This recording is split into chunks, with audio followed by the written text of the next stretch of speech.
समय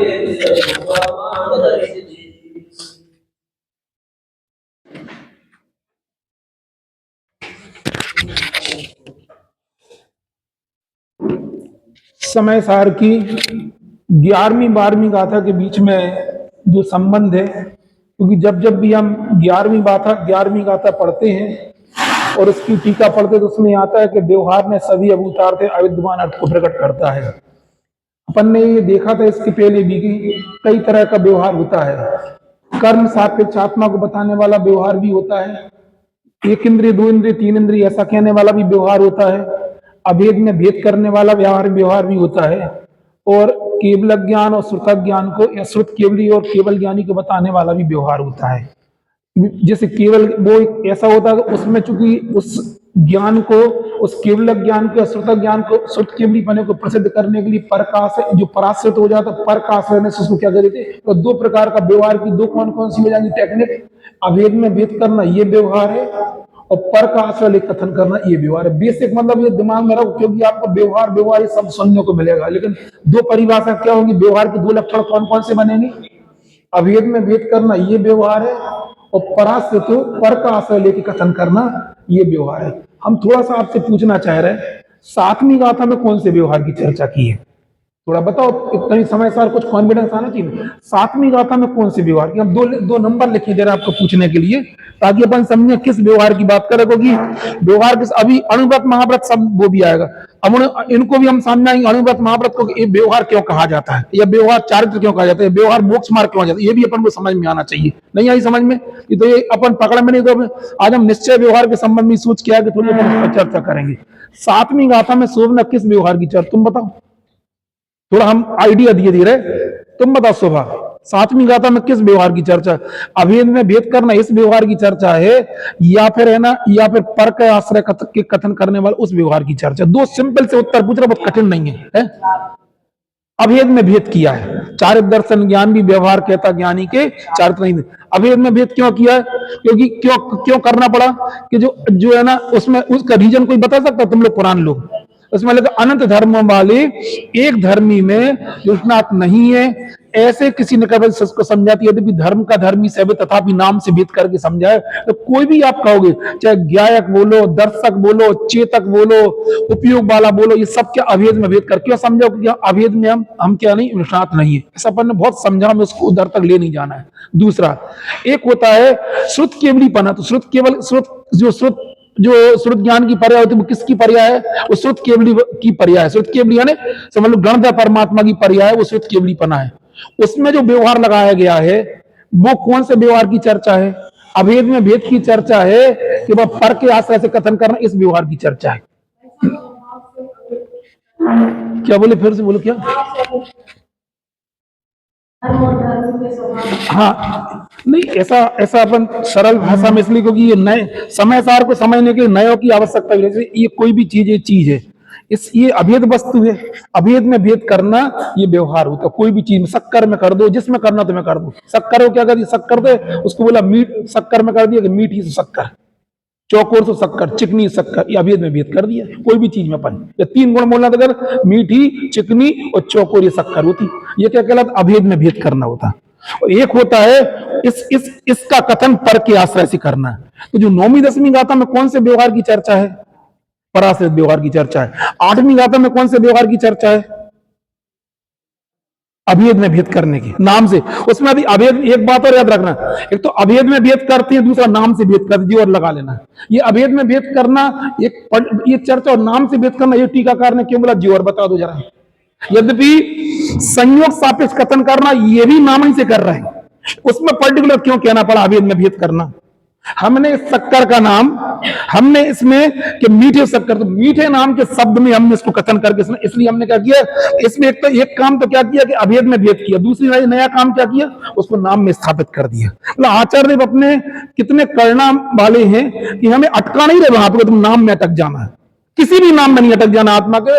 एक तो वो नाम से भेद करते हैं, दूसरा मतलब एक तो भेद करते हैं, दूसरा क्या करते, नाम से भेद करते, कोई भी चीज का हम कोई आप लोग इतने लोग बैठे हो, तुम्हारी मम्मी ने तुम्हारा नाम शोभना रखा, तो शोभना किस आदत, तो शोभना नाम के शब्द में तुम स्थापित किए, तो तुम अभेद द्रव्य थे, उसको उठा के तुमने शोभना नाम में। इस तरीके से हम कोई ना कोई एक तो क्या करते, अभेद में भेद करते, दूसरा क्या करते, नाम में नाम से भेद करते। सातवीं गाथा की टीका में स्पष्ट लिखा है, क्या लिखा है बताओ, अनंत धर्मों वाले एक धर्मी में जो निष्णात नहीं है, ऐसे किसी निकटवर्ती को समझाते हुए, यद्यपि धर्म का धर्मी से अभेद है, तथापि नाम से भेद करके समझाया कि क्या है, कि आत्मा में ज्ञान है। इसका उदाहरण हमने क्या दिया था पहले, तुम्हें ना, तुम्हें एक समझ लो, जिनने तुम्हें जन्म दिया वो तुम्हारी माँ है, हमने उनको, अब जैसे कई लोगों उपसम क्या बुलाता रोज, माँ, ओ माँ माँ, बाकी लोग मोहल्ले में क्या बुलाते, मम्मी। तुम लोग क्या, तुम्हारे बच्चे क्या बुलाते, तुम्हें शोभना बुलाते कि मम्मी बोलते, मम्मी। अब वो माँ बोलता, माँ कह लो चाहे मम्मी कह लो, उससे कुछ अंतर नहीं है, माता जी कह लो, मतलब अपन अधिक थोड़ा बीच में साहित्यिक शब्द में चले जाओ, क्या बोलते अपन, तुम आंसू क्या बोलते, माँ तो नहीं बोलते, माँ बोल दो, उससे अंतर नहीं पड़ता, शब्द कोई भी हो जो प्रचलित भाषा में क्या बोलना चाह रहे, लेकिन चाहे माँ हो चाहे मम्मी हो, कुछ भी हो, उस बच्चे की मतलब बच्चे वो मतलब बच्चे को पैदा करने वाला होने से उसको क्या बोल दिया, माँ बोल दिया। शब्द में नहीं, कोई माँ के सामने पहुंचने के बावजूद भी यदि कहे कि ये मेरी माँ है, तो इसका मतलब माँ का अनुभव नहीं कर रहा, वो शब्द का अनुभव कर रहा है।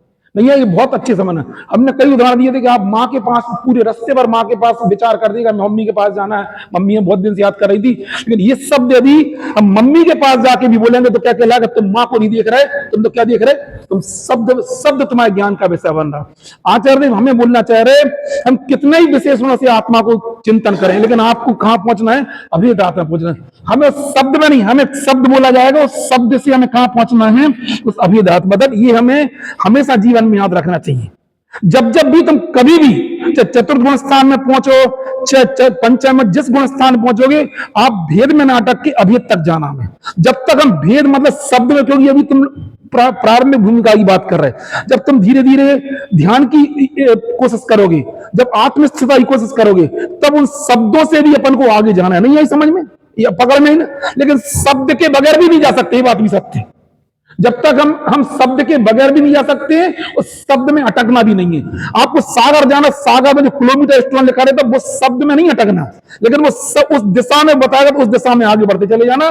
एक पुस्तक लिखी थी, मैं कौन हूं, डॉक्टर साहब, उसमें बहुत अच्छा लिखा था कि शब्दों से भी पारा में जाना। ये हम केवल आपको अपनी एक ऐसी चीजें बता रहे जो आप आज नहीं, कभी भी आपका मन करे, चिंतन करने का मन करे, ध्यान करने का मन करे, कभी आप मतलब निवृत्ति ले लो, फिर आप तो आप क्या चिंतन, उन शब्दों में नहीं अटकना अपन को। तो अपन ने क्या किया, अभेद में भेद किया, वो भी कैसा, जब भी व्यवहार की परिभाषा है तो दो व्यवहार लगाना, कौन सी, अभेद में भेद करना और पराश्रित से व्यवहार, पर के आधार से कथन करेंगे तो भी। अब हम ये पूछना चाह रहे हैं, नौवीं दसवीं गाथा में कौन से व्यवहार को कहा गया, अभेद में भेद किया गया कि पराश्रित कथन वाले व्यवहार को कहा गया, बोलो।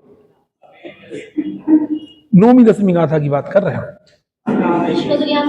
श्रुत ज्ञान को बोला ना, श्रुत केवलीपना किसकी समझ लो, अपन गौतम गणधर के बारे में सोचे अपन, ये केवल ज्ञान की उनकी श्रुत ज्ञान रूपी उनकी पर्याय है। ये जो जिसको उसमें क्या लिखा, जो श्रुत ज्ञान के द्वारा सम्मुख होकर आत्मा को जानते हैं उन्हें श्रुत केवली कहते हैं। इस परमार्थ का कथन करना असक्त होने से इस श्रुत केवलीपन को काय के द्वारा प्रसिद्ध किया, द्वासांग को जानते हैं। इस श्रुत केवली प्रसिद्ध किसको करना है, इसी पर्याय को, जिसको जिस निश्चय ने को हम कह नहीं पा रहे हैं, उसी निश्चय ने। देखो एक बार बताना, शब्द कुछ भी होगा वो सब व्यवहार ही होगा, पहले तुम देख, वो अभेद में भेद किया जाएगा। अभी हमने बोला, अभी उसको गौण करना, अभी हमने अभी यदि पराश्रित व्यवहार का उसमें भी शब्द आएगा, वो भी अभेद भेद, वो अभी नहीं लगाना।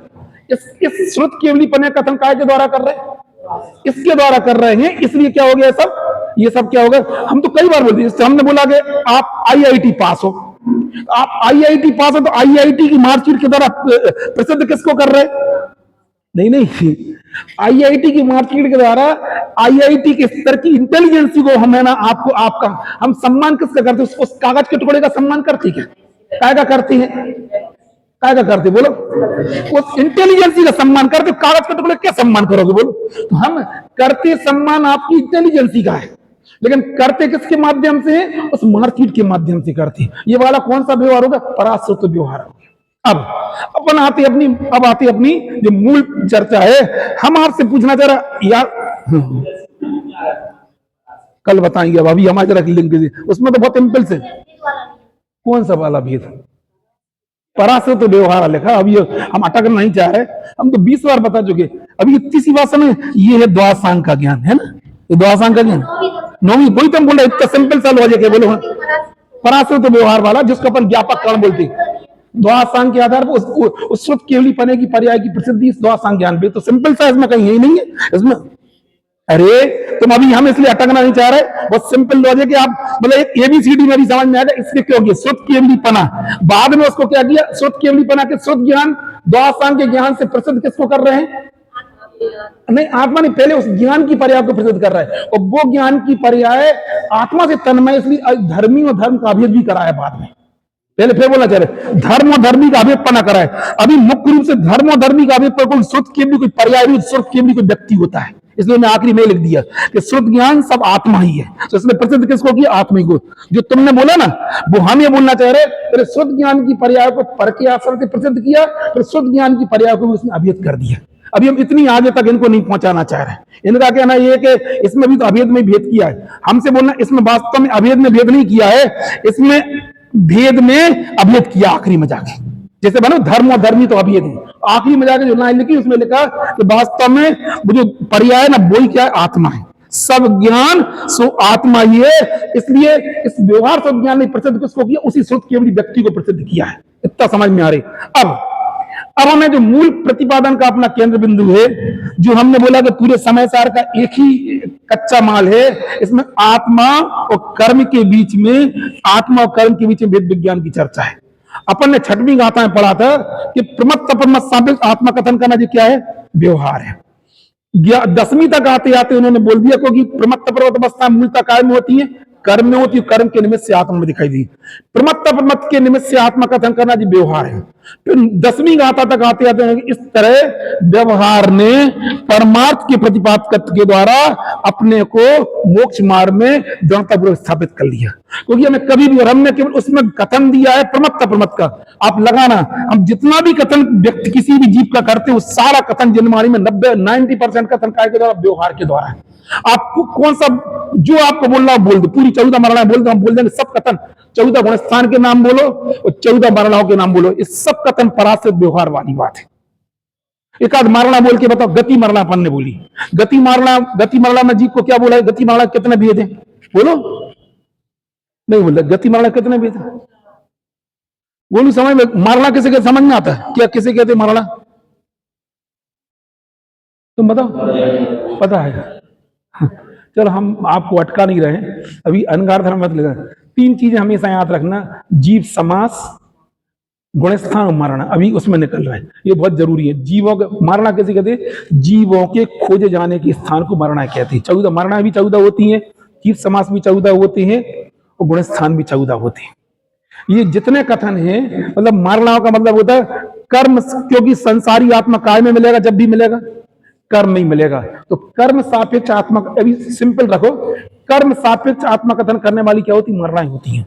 तो जितने भी कथन जिन आगम में कहे जाते हैं वो किसके सापेक्ष किए जाते हैं? कर्म सापेक्ष।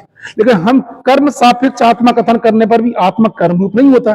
क्या आपको अंदर से लगता नहीं है कि हमने बोला था कॉमन सेंस वाला व्यक्ति होगा?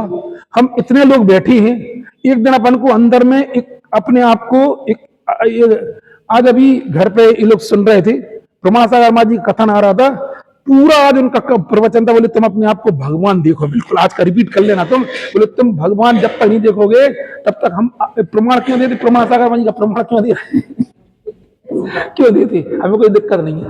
पूरा उनका अभी आधा घंटे का इसी पे आधार था, बोले तुम अपने को भगवान से कम मत देखो। अब हम कहेंगे तुम बोलो तुम समय सार की बात करते हैं, और अभी राहतगढ़ के प्रवचन में यही बात बोला, तुम्हें यदि अपने आप को मोक्ष मार्ग में लगा, तुम अपने आप को भगवान से क्या बोल रहे? राजेश क्या बोल रहे? किससे कम? यही कह रहे थे ना? क्या बोल रहे थे? कितनी बार बोले? 20 बार बोले तुम अपने आप को भगवान से कम मत देखो। इसका मतलब भगवान मान लो जी अर्थ नहीं कहना चाह रहे, कम से कम इतना तो कोई उल्टी अर्थ नहीं लगाएगा, लेकिन अपने मूल स्वरूप को देखो। भगवान में और हम में कोई अंतर नहीं। हम भी तो बोल रहे 80 नंबर की बात, हम भगवान और हम में कोई अंतर नहीं है, हम भी तो यही बोलना चाह रहे हैं, वही तो हम ये बोलना चाह रहे। यही तो नहीं हम सर बोलता कि सिद्ध भगवान में, लेकिन अपेक्षा लगाते पर नए लगाते किस अपेक्षा से। लेकिन हम ये पूछना चाह रहे, जैसे वो आज ही कह रहे थे क्या इस निश्चय, इसमें क्या हो जाएगा, कर्म सापेक्ष आत्मा कथन करने वाला कौन कहलाएगा, व्यवहार ने कहलाएगा। कर्म निरपेक्ष आत्मा कथन करने वाला कौन का, निश्चय कहल। बस 11वीं गाथा में यही कहा गया है। क्या गया, व्यवहार ने अभूतार्थ दर्शित, व्यवहार ने आत्मा को अभूतार्थ बताता, क्योंकि वस्तु वैसी नहीं है। कर्म सापेक्ष आत्मा की अवस्थाएं बन रही हैं, लेकिन आत्मा कर्म नहीं है। अवस्थाएं कर्म सापेक्ष, मूल वस्तु का स्वरूप नहीं है। इसलिए व्यवहार ने क्या, वो 11वीं गाथा में क्या बोला, जब उस व्यवहार ने परमार्थ के प्रतिपादन के द्वारा अपने को मोक्ष मार्ग में दृढ़तापूर्वक स्थापित कर लिया, तब निश्चय ने सामने आया। क्योंकि अनादिकाल से यही करते चले आ रहे हैं, हमें जो कर्म सापेक्ष अवस्था मिल रही उसी रूप अपने आप को मानते चले आ रहे हैं। तब कौन सी गाथा आई, 11वीं गाथा आई। और 11वीं गाथा ने क्या बोल दिया, व्यवहार ने सभी अभूतार्थ है, अविद्यमान अर्थ को। हम आपसे पूछना चाह रहे अविद्यमान का अर्थ क्या लगाना। जैसे एक छोटा सा उदाहरण दे रहे हैं अपन, अग्नि में, अग्नि के निमित्त से दूध गर्म है, गर्म नहीं है। गर्मी के जन्मान व्यक्ति ने वो क्या है, और है क्या वो, बस इतनी सी बात है। जब 100 डिग्री सेंटीग्रेड पे जन्मान व्यक्ति लिए है क्या वो, सत्ता किसकी है, अरे दूध की। और मान क्या रहे, किसके संयोग से मान रहे, अग्नि के संयोग से, इस कारण से मान रहे। ऐसी स्थिति में दूध की सत्ता जानना जरूरी है कि नहीं, यदि हम भूखे हैं तो, यदि हम पीना है तो दूध। इसी स्थिति में क्या रहा है कि जो कुछ भी अग्नि सापेक्ष कथन कर दिया वो सब क्या है, अग्नि सापेक्ष किए जाने वाले दूध के संबंध में सभी कथन क्या है, अरे बोलो, सभी कथन के अभूतार्थ है, बोलो। किसी भी संयोग सापेक्ष दूध का कथन किया जाएगा वो सब अभूतार्थ कहलाएंगे। इसलिए आप बोल के बताओ था व्यवहार, और जो संयोग पर के सापेक्ष वो सब क्या कहलाएंगे, अभूतार्थ कहलाएंगे। अब बोलो, व्यवहार में अभूतार्थ दर्शित, शुद्ध न भूतार्थ है, भूतार्थ आश्रित आत्मा सदृष्टि निश्चय। सम्यक दर्शन किसको कहेंगे, बोलो। हम तो पूछना चाह रहे तुम इसको, ये इसके संबंध में सच्ची श्रद्धा कहलाएगी, ये इसके संबंध में सच्ची श्रद्धा, अपने समय इतनी सी बात बताओ, तुम अपने आप को क्या मानते हो, बोलो बताओ। यदि हम लोक में भी बाहर के इंटेलिजेंस के आधार पे, पैसों के आधार पे, वैभव के आधार पे हम अपना वैभव नहीं मानते, हम क्या मानते हैं, हम मूल सत्ता क्या है। इसीलिए उन्होंने क्या बोलते, व्यवहार में सब क्या है, अभूतार्थ है, अविद्यमान अर्थ को प्रकट कर। अविद्यमान अर्थ विद्यमान तो है, लेकिन वो किसका, आत्मा की सत्ता में। इसलिए क्या बोलती है 11वीं गाथा में, व्यवहार में सभी क्या है, अभूतार्थ है। ये भी हम विस्तार से कर चुके। अब आज हमें 12वीं गाथा का थोड़ा विस्तार से कथन करना, जो हमने थोड़ा लिखा था कल, इसको आइडिया दिया था। जैसे ही 11वीं गाथा पूरी हुई तो उसको क्या लगने लगा, आचार्य क्या लगने लगा, हमने अभूतार्थ का तुम्हें समझना, व्यवहार में सभी अभूतार्थ है। उसकी 12वीं गाथा बोल के बताओ आज, जिनको समझना वो 11वीं गाथा अलग से हमसे समझ लेना। अभी हम कुछ नहीं बोलना चाह रहे, पढ़ो 12वीं गाथा।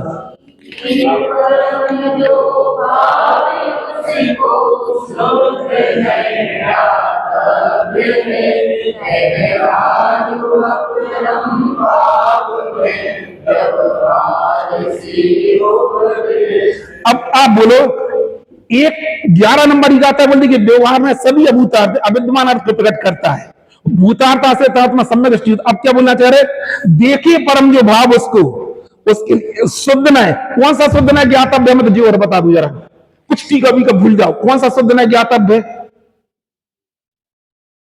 आप बताओ। पिछली गाथा जोड़ के अमृत कुंदन आचार्य के हृदय में बैठ के बताओ तुम, क्योंकि ये ऐसा वाला काव्य नहीं, खंड खंड काव्य नहीं है, इन गाथाओं की टीका का क्रम है बिल्कुल। कौन सा व्यवहार ज्ञातव्य होना चाहिए, कौन सा व्यवहार में ज्ञातव्य, देखे परम जो भाव उसको, कौन सा व्यवहार, जो व्यवहार को जो परम भाव, कौन सा शुद्ध न ज्ञातव्य है, जिस शुद्ध नय का अवलंबन लेके हम सम्यक दृष्टि बने हैं। अब हमें क्या हो गया, वो शुद्ध नय क्या हो गया, अब जानने योग्य हो गया। दूसरी लाइन पढ़ो, ठहरा जो अपरम भाव में, उन्हें पता है हमने तुम्हें भूतात्म नय का आश्रय दिला के सम्यक तो करा दिया, लेकिन एक क्षण में सम्यक करने के बाद में पूरा केवल ज्ञान प्रकट नहीं होता है, पूरा सिद्ध अवस्था प्रकट नहीं होती, उसमें बीच में क्या आती है, अवस्थाएं। इसलिए उसको संभालने के लिए आचार्य ने 12वीं गाथा लिखी। तुम ये करके व्यवहार अभूतार्थ तो फिर क्या करोगे, बिल्कुल इसलिए नहीं आई समझ में। यद्यपि दृष्टि कराने के लिए फिर इसके संबंध में जन्मान व्यक्ति को खोलते हुए दूध में, जिसने आज तक इसको अग्नि मान के रखा है, उसको परिज्ञान कराने के लिए उसको दूध बताया। लेकिन अभी दूध ऐसा नहीं है कि दूध आपने बता दिया तो दूध है, उसमें जीभ मार के मुंह मार के पाइप पिया जाओ, ऐसा नहीं होता है। उसमें तो क्या होता है, योग पुरुषार्थ करके। लेकिन दूध को देखे बगैर भी तो एक कदम आगे नहीं बढ़ सकते। बोलो, फिर से बोल के बताओ, 11वीं गाथा की उपयोगिता बताओ। जैसे जन्मान व्यक्ति के लिए खोलते हुए दूध में आज तक वो उसको क्या मान के चला आ रहा, अग्नि मान के उससे दूर है, ऐसी स्थिति में सर्वप्रथम भूमिका में ये बताना जरूरी कि वो अग्नि नहीं, क्या है, वो दूध है। और वो कौन सा नय होगा, कौन सा नय उसको दूध बताएगा, शुद्ध नय बताएगा, भूतार्थ में बताएगा। और भूतार्थ, उसको भूतार्थ क्यों कह रहे, भूत यानी होना, अर्थ यानी वस्तु, और है यानी तो कौन सी वस्तु है। ऊपर आधे वाले पोर्शन में, ऊपर वाले पोर्शन में कौन सी, अब उदाहरण नहीं, आधे पीछे तो नहीं समझ, कोई नए व्यक्ति तो नहीं, तुम बोलो आधा आधा आधा मादा क्या बोल रहे हैं, क्या हमारे आधे का मतलब क्या है। अरे यार तुम लोग अभी तक हमारी बातें नहीं समझ रहे, हमारे आधे का मतलब क्या है। ट्रेन में नहीं जाते, ट्रेन में चाय वाला ऐसी केटली लेके घूमता है, नहीं आई समझ में, और गरम कितनी केटली रहती है बोलो, पूरी, और आधे में अग्नि और आधे में दूध। अनुभव कैसा होता है पूरे में, इसका क्या अर्थ निकल रहा है। अभी हमें यदि इस पूरे सिस्टम को जन्मान व्यक्ति कि भाई साहब इसको अग्नि मान के दूर रहेगा तो कभी भी वो नहीं बोला, तो उसको आधे पोर्शन क्या मान, आधा क्या है जबकि दूध है। ये कौन सा नय बताता है, शुद्ध नय बताता है, भूतार्थ नय बताता है। भूतार्थ ने वस्तु वैसी है, और अभूतार्थ ने क्या कहेगा, इसको अग्नि है, तो बिल्कुल ये अभूतार्थ ने कहेगा। इसलिए भूतार्थ ने, इसलिए 11वीं गाथा इतनी गजब की गाथा है, हमें तो मतलब हमारे जीवन का तो प्राण है, हम बोले तो इसीलिए अपन को दृष्टि प्रदान की है। इसको बोलते हैं जब तक ये नहीं, हम एक कदम भी आगे कहां बढ़ेंगे बोलो बता। और क्या दूध देख लेने मांस से हमारा पेट भर जाएगा क्या, तब तक हम कितने उपक्रम करते बोलो। हम कभी कभी जब कहीं बाहर जाते तो कितने उपक्रम कर, हम पानी को ठंडा करने के लिए कोई नीचे से ना पानी में धर देगा, ऊपर से पंखा चला देगा, इधर से ऐसे ऐसे करेगा, ऐसे भी कर, कितने आइटम लगाते बोलो बता। इतने आइटम करते क्या करने के लिए, क्योंकि हम भूखे हैं। क्यों भूखे हैं, क्योंकि हमें पीना है। हम आपसे पूरा 4 उपक्रम करते हैं इधर आत्मा को कि हम ऐसी अवस्था में अच्छा लग रहा हमारे लिए, 24 घंटे राग दिवस मलिन अवस्था, इसमें अच्छा लग रहा क्या, कैसी आत्मा का अनुभव हो रहा, मतलब सिद्ध समान आत्मा अनुभव होने पर भी हम कर्म सापेक्ष आत्मा की अनुभूति कर रहा है। ये हमें बताता है, ये 12वीं गाथा बताती है। इसलिए ठहरा जो अपरम भाव में, हमें सिद्ध के समान हम होने पर भी हमारी स्थिति अब ये चल रही। आज अपन इस 12वीं गाथा में आते हैं, इसका क्या लिखा है, ठहरा जो अपरम भाव में व्यवहार से, उनने क्या लिखा, जो सर्वोत्कृष्ट अवस्था तक पहुंच चुके हैं उनके लिए व्यवहार, उनके शुद्ध ना कोई कार्यकारी नहीं है, शुद्ध ना ज्ञातव्य बस। लेकिन जो अपरम भाव में स्थित है उनको नयों की उपयोगिता है। अब अपरम भाव का मतलब हम बताते हैं। पहला अपरम भाव जो होता है मिथ्यात्व की, आप अपना अपना गुण स्थान निर्णय करना, हमें नहीं बोलना चाह रहे हैं, तो अपने कौन से गुण स्थान वर्ती मानते हो, इस आधार पर अपन थोड़ा निर्णय करेंगे। उसमें लिखा है जो उत्कृष्ट अवस्था का अनुभव नहीं करते उससे निचली अवस्था का, निचली अवस्था में आती है। पहला गुण स्थान है, फिर उसके बाद में चौथा मिथ्या नहीं, ये तो हमने गलत लिख दिया था, फिर चौथा गुण स्थान है, फिर यहाँ पे 5वें स्थान में दर्शन प्रतिमाएं आती हैं। हमें ये और बोलना है कि कई लोग ये समझते कि व्यवहार से उपदेश का मतलब होता है कि ये देव साधु की पूजा करना, व्रतों की उपाधि, ये व्यवहार नहीं है, ये 12वीं गाथा का व्यवहार है। पहले तो हमने कल से हमें उदाहरण दे रहे हैं कि चाशनी अपन बनाते हैं, शक्कर में क्या डालते हैं अपन, पानी डालते हैं, उसको चाशनी को टेस्ट करते हैं, तो टेस्ट में करते क्या, अभी इसमें कितना पानी बाकी है, क्योंकि बूरा किसको बोलते हैं, पानी के पूर्ण अभाव का नाम बूरा है। ऐसे ही आत्मा में सर्व कर्म के अभाव का नाम शुद्ध नय की अवस्था, सर्वोत्कृष्ट अवस्था है। समझ में ना, आत्मा में कर्म के सर्व अभाव की उत्कृष्टता का नाम क्या है, उत्कृष्ट भाव। जो उसका अनुभव नहीं करते उनके नीचे की भूमिका में भी पता होना चाहिए। हम आपसे पूछना चाह रहे, जैसे आप यहां शांत बैठे हो, ठीक है ना, आप शांति से पूजन कर रहे हो, आपको लग रहा भाई साहब हमारा तो कोई, अब आप अपने आप कौन से गुण स्थान वर्ती मानते हो, आप अपने आप से निर्णय करो, क्या मानते हो। जैसे आप शांत बैठे हो, अच्छी पूजन कर रहे हो, आप कौन से गुण स्थान वर्ती मानते हो। आप बोलो भाई साहब हमारा तो देव साधु का श्रद्धान है, तो हमारा तो क्या चल रहा है, बिल्कुल चौथा गुण स्थान चल रहा है, व्रत ले लो तो 5वां गुण स्थान चल रहा है। वो आपको बता रहे हैं कि सबसे पहले यदि कौन से भाव का अपन को अनुभव होता है, मिथ्यात अनंतान्मय संयुक्त भाव का अनुभव हो रहा है। ये क्या हमारा अपरम भाव, अनुत्कृष्ट मध्यम भाव। इसकी पहचान कैसे होगी, तत्वों के प्रति अरुचि चल रही है।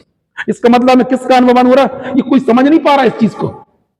तत्वों के प्रति अरुचि चल रही है, आत्मा के प्रति उपाधिपना नहीं चल रहा है, देव साधु के प्रति उपाधिपना, ये सब काय के लक्षण चल रहा है हमारे जीवन में, हम इसलिए आपको देवशास्त्र की तरफ नहीं भेजना चाह रहे क्योंकि कुत्ता आपको पता है कि वो सबके अपन पूजा करते हैं, इसलिए मूल्य चाह रहे। तत्वों के प्रति क्या चल रही है, तो कौन सा भाव, कौन से किस भाव का अनुभव कर रहे, मिथ्या सहित आत्मा का अनुभव कर रहे हैं। और ये जानना जरूरी है कि नहीं है, ये क्या है, मिथ्या सहित आत्मा की अवस्था अपने को काय के द्वारा बताई जाती है, बोलो। अरे मिथ्या सहित हमारी अवस्था चल रही, इसको कैसे से समझ में आ रही, मिथ्या का लक्षण क्या है, तत्वों के प्रति ये जानना जरूरी है कि नहीं है। ऐसा ना हो कि हम ये क्या कहलाएगा, अनुत्कृष्ट मध्यम भाव कहलाएगा। इसको दूर करने के लिए अगला उपाय क्या है, कौन सा व्यवहार आपके लिए उपादेय बनेगा, इसी में लिखा है एक सदगुरु के प्रति श्रद्धान होना, जिन बचनों के प्रति क्या ना गाढ़ भाव होना, मतलब उनके प्रति रुचि होना। तीसरा लिखा है तत्वार्थों की रुचि होना। चौथा लिखा है सपर का भेद विज्ञान होना, आत्म, ये सब काय के द्वारा इस व्यवहार को ये क्या है, आत्मा की अनुत्कृष्ट मध्यम दशा है, इसको पहचानो। इसको प्राप्त करने के लिए इसमें प्रवृत्ति करो, इसलिए व्यवहार से उद्दिष्ट है। और ये रुको, इसको प्राप्त करने के बाद में इसके माध्यम से हमें कौन सा गुण स्थान प्राप्त हो जाएगा, इसके माध्यम से आप इस स्थान पर पहुंच जाओगे। नहीं आई समझ में, ये कर्म सापेक्ष आत्मा की अवस्था है, इस व्यवहार के द्वारा उद्दिष्ट है। और इसको प्राप्त करते हम क्या कर सकते हैं कि हम अपने उस गुण स्थान को अपने जीवन बढ़ा सकते हैं। जैसे अपन चतुर्गुण स्थान में आ गए, समझ लो, आप पहचानो, आप में से कोई हो सकता है चतुर्गुण स्थान बढ़ती है, आपकी वर्तमान अवस्था क्या दिखेगी, आप बताओ जरा, इसमें से नहीं दिख, तुम बताओ, तुम में से कोई कौन है चौथे गुण स्थान बढ़ती, चलो वैसे नहीं तो आप वैसे ही बता दो, हम कोई से नहीं पूछ रहे, क्या क्या उसकी बताओ। तत्व की रुचि है, आत्मा का ध्यान भी बढ़ता है, बुद्धि तो है, आत्मा की रुचि बढ़ती है, रुचि है, परम उपादेयपना बढ़ता, तत्व की रुचि भी है, घोड़ भी चलती है, लेकिन क्या नहीं चलता, चतुर्गुण स्थान बढ़ती हो। हम इसलिए उसके आगे आगे देख के मत बताना।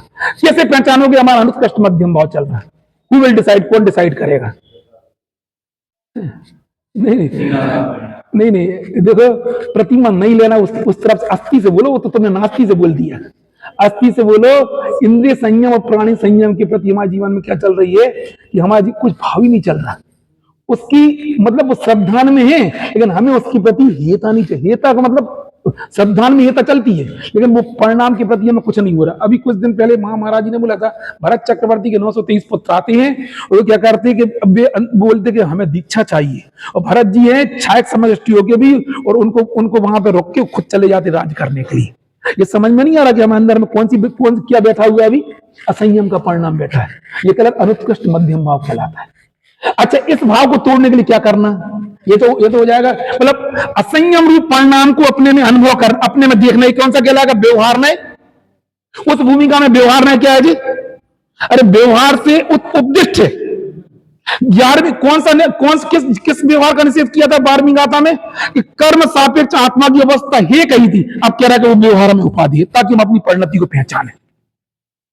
हमें कितना कथन आता है कि देवलोक सागरों पर्यंत रहते हैं, कोई हिंसा भी उनके जीवन में से नहीं होती है, तो निरंतर चिंतन कर, तत्व विचार करते, ब्रह्म स्वर्ग के देव कभी निकलते तक नहीं है, भगवान के समोषण में, भगवान के काय में आते, केवल उसमें आते, तब कल्याणक दीक्षा कल्याणक में आते हैं, सागरों की आयु वहां निकाल देते, तो भी गुणस्थान नहीं बढ़ता उनका, और परिणाम नहीं आता कि हमें ना इंद्रिय संयम प्राणी संयम का परिणाम नहीं आता। सर्वार सिद्धि के देव हिलते तक नहीं, 33 सागर तक तत्व चर्चा करते, तो भी उनके लिए गुणस्थान नहीं बढ़ता उनका, बुद्धिपूर्वक उसका त्याग करने का परिणाम नहीं आता। अपने को भी यदि इंद्रिय संयम और प्राणी संयम में भले हम आपको तत्व रुचि भी है, आत्मा के उपाधि वर्तमान, तो मान लिया कि आप तो घोषित समय दृष्टि है, भगवान ने तुम्हें घोषित कर दिया, फिर भी परिणाम कौन सा चल रहा है अपना, असंयम का। इसका मतलब गुणस्था, इसका मतलब असंयम का अनुभव करना, यानी अनंतान मंदी का अप्रत्यक्षण कसाय कर्म का अनुभव चल रहा हमारे लिए।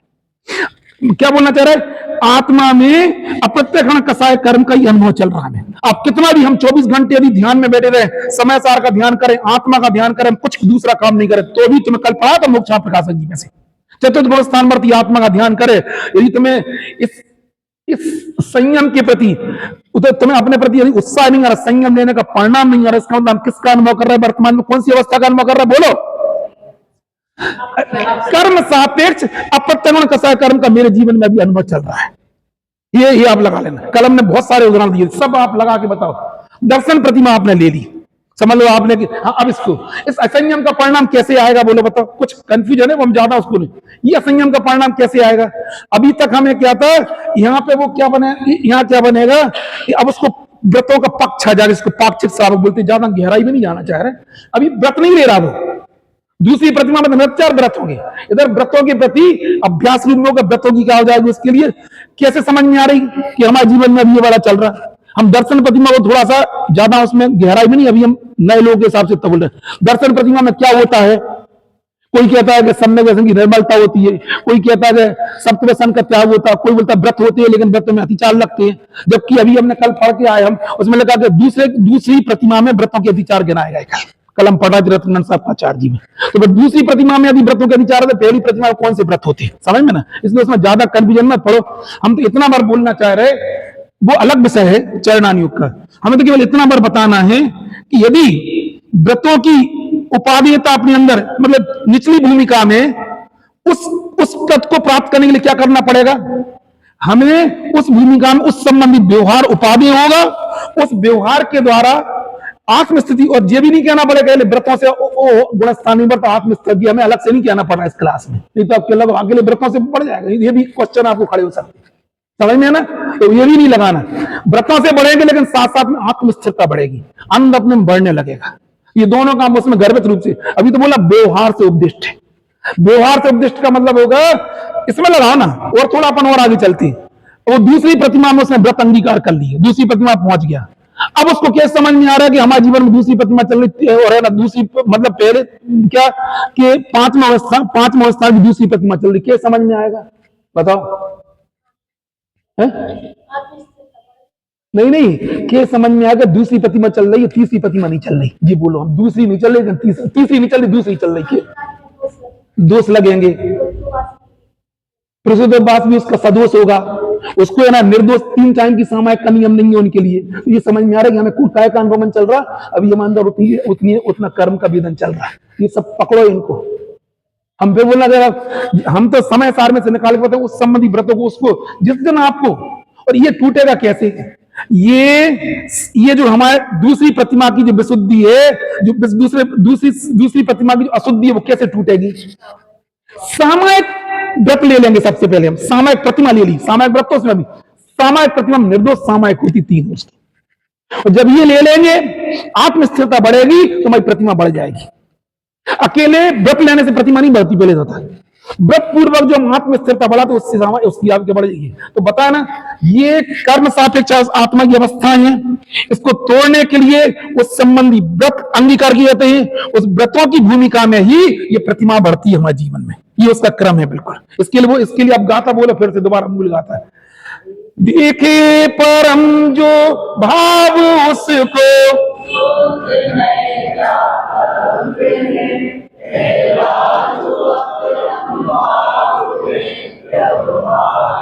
अजीब सी बात लिखी, व्यवहार से उपदिष्ट है। कैसा है उसके लिए पहले शुद्ध ने ज्ञातव्य लिख दिया, या लिख दिया व्यवहार से उपदेश करने होगी। क्या व्यवहार से उपदेश करनी होगी, अवलंबन। पहले अवस्था जानना जरूरी, अनुत्कृष्ट मध्यम भाव को जानना जरूरी है, फिर उसको तोड़ने के लिए उस संबंधी अवलंबन लेना जरूरी है। उस अवलंबन लेते लेते हमारी भूमिका बढ़ती है। कल हमने 2-3 उदाहरण दिए थे। कल एक का अनुमति त्याग का क्या दिया था, बोलो, सब नहीं गिना रहा, क्या दिया था। आरंभ त्याग का क्या दिया था, जैसे इनका बोला था, हम तो संप्रदाय का बोलते, हम इनके काम में डिस्टर्ब नहीं करती, लेकिन हम अपने आप को मान लें कि हम और घर में बैठे स्वाद कुछ बोल नहीं रहा, तुम्हें क्या हो रहा, ये हमारा नहीं। इनको परेशानी होगी तो दिमाग तुरंत, इसका मतलब हमारी वो प्रतिमा नहीं है, हमारे अंदर से कहीं ना कहीं से राग बैठा हुआ है। ये क्या कहलाएगा, इसको तोड़ने का तरीका क्या होगा, बोलो। प्रतिमा ले लो, फिर जो कुछ भी करेंगे पता ही नहीं, तुम्हारा जो कुछ करना सो करो, हमें कुछ मतलब नहीं। ये नहीं करते ना, इसलिए आता है। एक उदाहरण मैंने पढ़ा था, एक व्यक्ति थे बहुत दिनों से वहां रह रहे थे, कहां पे, सोनागर में। हम लोग एक पंचकल्याणक में गए, पंचकल्याण से राहुगढ़ से, वो बहुत निवृत्ति पूर्वक घर परिवार सब छोड़ के, लड़के को दुकान भी करा दी, तो लौट के आए ना, वो है ना एक पंडित जी भी थे और हम भी साथ में, हमें वो उनको वो लेकर लगे, चलो हम हमारे लड़के की 5 मंजिल दुकान है, 4 मंजिल, उसमें लिफ्ट लगी, हम आपको बता दे रहे, नई टाइप की लिफ्ट लगी। ये परिणाम रह कहां रहे, अंदर में भाव क्या चल रहा, और फिर कौन से को दिखा रहा था, पंडित जी को दिखा रहा, बेचारे जो प्रवचन था, चलो हम तो लड़की की दुकान की, मेरे सामने घटना जिन्होंने, हम लोग लौट रहे थे रास्ते में, ऐसा भाव में आ सकता, हम कभी देखा, चलो समकी की दुकान देखिए, आज तक किसी को बोला कि चलो दिखाया, इसका नाम गुणस्थान बड़ा ऐसा नहीं, चलो मैं इनका दिखाया। ये परिणाम कहां से बैठा रहता अपने अंदर, ये रात को इसको पहचानने की कोशिश करो। ऐसा ना हो कि हम अपने आप को छिपा के रखें अपने जीवन में, ये नहीं समझेंगे तो हम अपने आप गलत कहीं में जीते रहे। कई लोग बोलते ना, हम बताए ना, एक उदाहरण बता रहे, हम लोग कॉलेज में पढ़ते थे, सबको बता रहे हैं, जिस दिन नए कपड़े पहन के जाए ना, अभी भूल जाते, मुझे समझ में नहीं आता कभी कोई यदि नई शर्ट पहन लो 2-4 साल, 1-2 साल में, तो लोग क्या दिया उसी को देखने लगते। अपन तो किसी के धर्म में, जैसे ही किसी को कॉलेज में बोला तुम तो बड़े स्मार्ट लग रहा है, 1 मिनट में वो गोरेगांव में खड़ा हो जाता था। कहां पे? गोरेगांव ने पहले यही चलता था, आजकल कुछ नहीं था, ना मोबाइल था, ना टीवी थी, कुछ नहीं था। गोरेगांव है फिल्म सिटी, बस वो मुर्गे लाल से वहां देखने लगता था। इतनी गलत फहमी अपने बारे में ना पाले। नहीं आई समझ में? ये बोलना चाह रहे हैं हम कहां खड़े, मुझे अपनी अपनी हैसियत पता है और हम कहां खड़े। हमारे अंदर के चलने वाले परिणाम कसाएं ये हमें बता देगी हमारी पोजीशन क्या है। और जब तक वो ये क्या, हमें अनुत्कृष्ट मध्यम भाव कर भी हम अपने आप को ढके ना, हम अपने आप, मतलब हम इनसे ना बोले, कुछ चर्चा ना करें, इनके व्यापार में इंटरफियर ना करें, इनसे कोई चर्चा ना करें, हम ये मान लें कि हम बहुत आगे बढ़ गए, ये अर्थ नहीं है। हम समझें वो तभी जाएगा जिस दिन हम प्रतिज्ञाबद्ध हो जाएंगे, जब बुद्धिपूर्वक मिलेगा गुरु के समक्ष। अभी इसी में कल पढ़ा रहा था, उनके निर्दोष प्रतिमा जब पालेंगे तब हम अपने आप को उस भूमिका में पा पाएंगे। वो इस व्यवहार, इसलिए व्यवहार से उपदिष्ट है। ये सबके लिए बहुत स्पष्ट है हमारा। हम एक बार बता रहे हैं, हम समय सार पढ़ जरूर, लेकिन हमारी टेक्निक अलग है। हमने समय सार में वो सब पढ़ा है जो आचार्य जी की कथन, जो कहेंगे लिखा हुआ कहेंगे, अपने मन का कुछ नहीं कहेंगे। समझ में ना? इसलिए बता दिया। अब हम पढ़ के बता रहे हैं आपको। अरे आएंगे ना, आएंगे। अरे उत्कृष्ट भाव की नहीं, सभी अपरम भाव है। हमें तो बता दो आप, बिल्कुल सभी आएंगे। और बोलो भैया, और अपन समझते ना, अभी इसी में से। अच्छा एक बताओ, जिन देव शास्त्रों को सुनना, जिन वचनों को सुनना, कौन सी भूमिका के लिए लागू होगा? बोलो कौन सी भूमिका लागू? बोलो। अरे पहले वो स्थान पर तो लागू होना, दूसरों को तो आगे की चीजें लागू होंगी। बिल्कुल अपरम भाव में स्थित हैं, वो व्यवहार से उपदिष्ट है। अरे व्यवहार से दो ही प्रकार, दो ही नयों से उपदिष्ट। हम तो इतना और बोलना चाह रहे, हम तो इतना व्यापक अर्थ बता रहे हैं। क्या बोलना चाह रहे? ये तो हो जाएगा इसका व्यवहार, इसका जगह निश्चय। व्यवहार के द्वारा उपदेश करनी होगी, इसका जी अर्थ निकलेगा, और व्यापक अर्थ निकालना नहीं आई समझ में। ठहरा जो अपरम भाव में व्यवहार से उपदिष्ट। आई समझ में? कुछ समझ में आता है ना? तुमने बहुत अच्छे सिर हिलाया, इनने शोभना इतने अच्छे से, इनको सब कुछ आज समझ में आ गया। इनने ऐसा सिर हिलाया। देखो ऐसा सिर कब हिलता है? हम जब पढ़ते थे, सिद्ध करो कि त्रिभुज के तीनों कोणों का योग 180 अंश होता है। ये प्रश्न का उत्तर है। अरे होता है, और होता ही है उससे क्या। और आखिरी में जब हम सिद्ध करते थे हैंस प्रूफ, तो वो जो हैंस प्रूफ लिखते थे कि इति सिद्धम की 180 अंश होता है, इसमें और उसमें पहले वाले में क्या अंतर है? जमीन आसमान का अंतर है। पहले वो उत्तर होने पर ही प्रश्न है, और ये इति सिद्धम में कुछ नहीं लिखा तो भी ये उत्तर है। समझ? बस हम भी यही बोलना चाह रहे हैं। इसको इस तरीके से आप समझो। व्यवहार से उपदिष्ट का मतलब क्या था? व्यवहार से दोनों नयनों के द्वारा उपदिष्ट है। नहीं आई समझ में? कौन सा? ठहरा जो अपरम भाव में, क्योंकि अब इसके बाद कौन सा कलश आने वाला है? उभय नय विरोधंश्री स्यात् पदांत के जिन बचसी रमनते थे स्वयं बांत मोह। दोनों नयों में जो रमते हैं वो अपने आप मोह का वमन कर देते हैं। आज हमने इसका बहुत व्यापक अर्थ बता दिया। व्यवहार का मतलब व्यवहार से उपदिष्ट है, इसमें बहुत खींचतान चलती है कि व्यवहार से उपदिष्ट है कि निश्चय से उपदिष्ट है। अरे व्यवहार मतलब व्यवहार के द्वारा उपदेश देने। कौन के लिए व्यवहार कर रहा है? व्यवहार के द्वारा, व्यवहार के द्वारा दोनों मोक्ष मार्ग का उपदेश देने योग्य। क्या बोलना चाह रहे? क्योंकि उपदेश में व्यवहार ही होता है, चाहे निश्चय का उपदेश करो, चाहे ऐसा तो नहीं मानते आप लोग जो पंडित जी समाचार पढ़ा रहे निश्चय वाले हो गए, ऐसा नहीं होता है। उपदेश ही काय के द्वारा होता है? व्यवहार के द्वारा। चाहे निश्चय का उपदेश करो, जब व्यवहार का। बबला तुम्हें समझ में रही? ये उधर पढ़ी थी, मंडला में चलती थी आइटम। अरे मंडला में सुनी थी जी आइटम? कौन सुनाता था? पंडित जी राकेश चाचा। चलो कम से कम तुम्हारे चाचा ही ना, छोटे वाले सबसे। अच्छा परिवार वाले, बिल्कुल। और हम इसलिए बोल रहे कि ये मतलब तुम्हारा सौभाग्य है कि तुम्हें बीच में भली गैप हो गया, लेकिन अपूर्वता लगे इस चीज को। हमने कभी सुना नहीं, हमने कभी पढ़ा नहीं, ऐसा लगे अनंत भावों के अंत होने का मार्ग है। और हम तो कुछ बोलते ही, हम अपनी तरफ से कुछ नहीं सुनाना चाह रहे। जो लिखा उसको आप ही इनके अर्थ निकालना सीखो। थोड़ा समय है, 2 मिनट में हम इसको पूरा कर दें। जो भावार्थ पढ़े धीरे कल चर्चा करेंगे। भावार्थ नहीं, अर्थ पढ़ दें। 31 आज थोड़ा हम लेट आ पाए थे। अर्थ आचार्य देव कहते हैं, हे भव्य जीवो, मिल गए आप लोगों? हे भव्य जीवो, यदि तुम जिन मत का प्रवर्तन करना चाहते हो तो व्यवहार निश्चय दोनों नयों को मत छोड़ो। क्योंकि व्यवहार नय के बिना तो तीर्थ अर्थात व्यवहार का नाश हो जाएगा, निश्चय नय के बिना तत्व का। एक कल हम इसका अर्थ निकाल के बताएंगे आपको। निश्चय नय के बिना तत्व का नाश हो जाएगा। भावार्थ लोक में सोने के 16 बांध ताव प्रसिद्ध है। 15वें बांध तक उसमें चूरी आदि पर संयोग की कालिमा रहती है, इसलिए तब तक वो क्या कहलाता, अशुद्ध कहलाता है। और ताव देते समय जब अंतिम ताव से उतरता है तब वह 16 बान 100 टन की शुद्ध सोना कहलाता है। जिन्हें 16 बान वाले सोने का ज्ञान श्रद्धा तथा प्राप्ति हुई है, उन्हें 15 बान तक का सोना कोई प्रयोजनवान नहीं होता।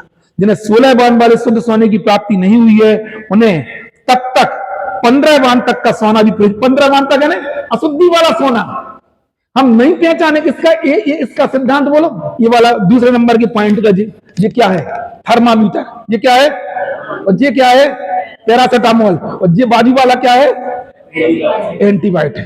समझ में ना, ये हमारी स्थिति बताता है, ये हमारे थोड़ा सा टेम्परेचर डाउन करता है, और इसके द्वारा हमारा सब लिखा है। ये बुद्धिपूर्वक का व्यवहार है, ये बुद्धिपूर्वक का पुरुषार्थ है, और उसके बाद ध्यान करके हम उस अवस्था को प्राप्त करें, वो निश्चय है। तो व्यवहार से दोनों उपदेश कौन से, ये भी उपाधि है और ये भी उपाधि है।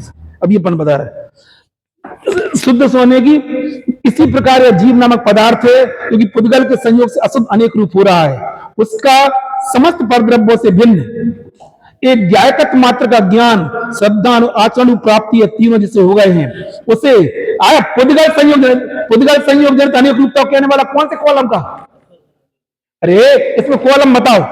पुद्गल संयोग जनित अनेक रूपता कहने वाला अशुद्ध में कुछ भी प्रयोजनमान नहीं है। कौन सा प्रयोजनमान नहीं है, सेकंड नंबर का कॉलम है, याद रखना, अशुद्ध में। हाँ, किंतु जहां तक शुद्ध भाव की प्राप्ति नहीं हुई, वहां तक जितना अशुद्ध का कथन है उतना यथावत भी। कौन से कॉलम वाला, सेकंड वाला। इससे अपन को समझेगा हम खड़े कहां पे। ये व्यवहार ने क्या है कि वहां तक अशुद्ध कथन है भाई, यथापद भी प्रयोजनमान है।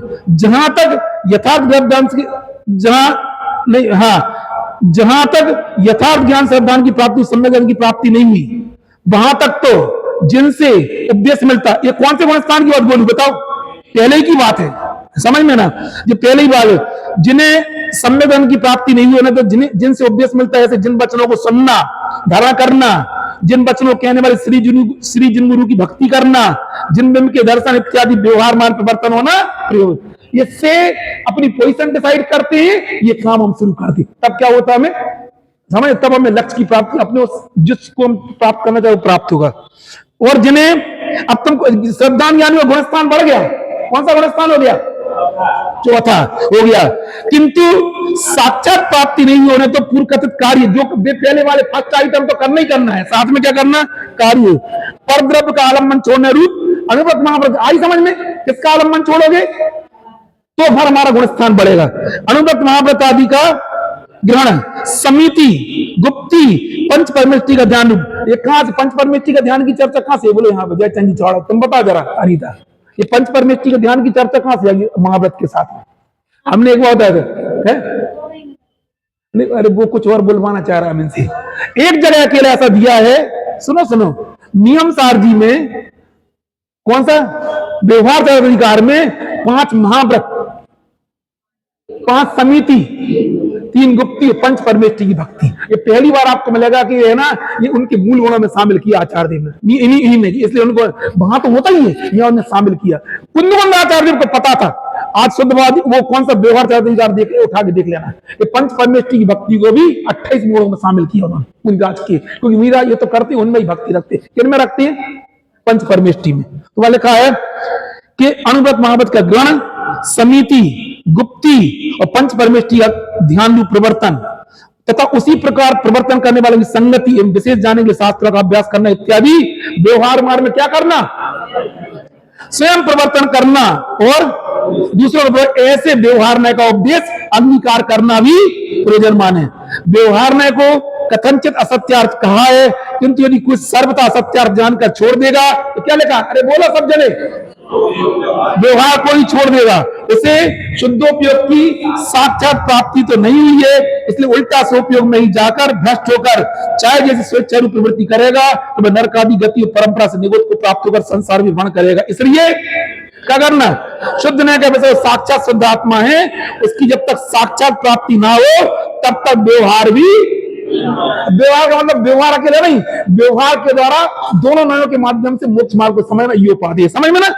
ऐसा ऐसा स्यादवाद मत में श्री गुरु का उपदेश है। एक कला समझ और सुनते चले जाओ, लिखा है उभय न्याय विरोधवंशनी स्याद पदान के जिन बच्चा सिर थे। हमें ये बताओ, तुम्हें कोई को बच्चे को उल्टी कराना तो कैसे कराती उल्टी? अरे बताओ, तुम लोग वहां उल्टी करा क्या कर दे? ठोकर मार दो, उल्टी हो जाती। नमक डाल दो तो हो जाती। उंगली डाल दो, है ना? उंगली डाल दो, बस यहाँ दो नायों की उंगली डाल दो तो वो यही लगा है इसमें। कलश कल बताएंगे, दो नायों की उंगली डाल दो अपनी आत्मा में, वो मिथ्यात्व का भ्रमण हो जाएगा, लिखा है, कल बताएंगे इस कलश का। हाँ